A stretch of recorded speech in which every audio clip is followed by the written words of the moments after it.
We've got a serious public health crisis on our hands here. 32% of 16 to 24-year-olds presenting with anxiety disorders. In many cases, the problem has started in primary school. Tears at the gates all of the time.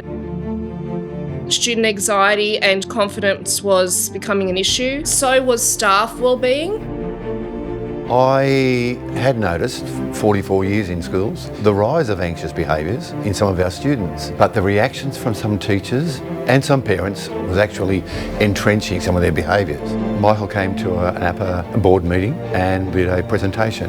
The research is clearly saying that if you change the interactions between the significant adults and the child, and you do small things often, that'll make the biggest difference to student anxiety.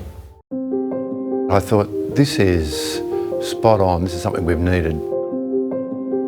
The Anxiety Project is a whole-of-school community change process that involves parents, staff and students. There's a much more collectivistic, a more culture-based sort of approach to this, which is a much better way to think about it. They're using this meta-language. They're calling it their amygdala so that they know what it does. One of our students was having a bit of a moment. I go, but do you think your reaction matched the event? And he goes, oh, no way. My amygdala threw a grenade. I could just talk to my amygdala, tell it to calm down. Teachers get a toolkit how to respond to kids.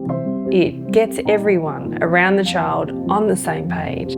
The lessons are aligned to syllabus outcomes, so we're not doing something additional. It's all part of our curriculum. The amount of confidence that the teachers now have in being able to identify these behaviours grew. It gave us the language to talk about it, and I guess the confidence as educators to believe that we actually knew what we were talking about. The parent component of the project is vital. You cannot ignore and not support the scaffolding that's around the kid growing up, because the parents are the scaffolding. It helps parents see things that in the home environment they might have been accommodating in the past, and then saying, you know what, this is actually not a good idea for me to be doing this because I'm taking away from my child a learning moment. Common language, common understandings, it's a very, very powerful way of driving change in a school community. The data for the project is showing us that there are reductions in anxious behaviours in multiple schools, and we're seeing a reduction in unhelpful accommodations from parents. You'll be out in the playground and you'll be watching kids, and when they say, my amygdala told me I was in danger but I really wasn't, I know we're being effective. This is something that we just do now. School culture. School culture.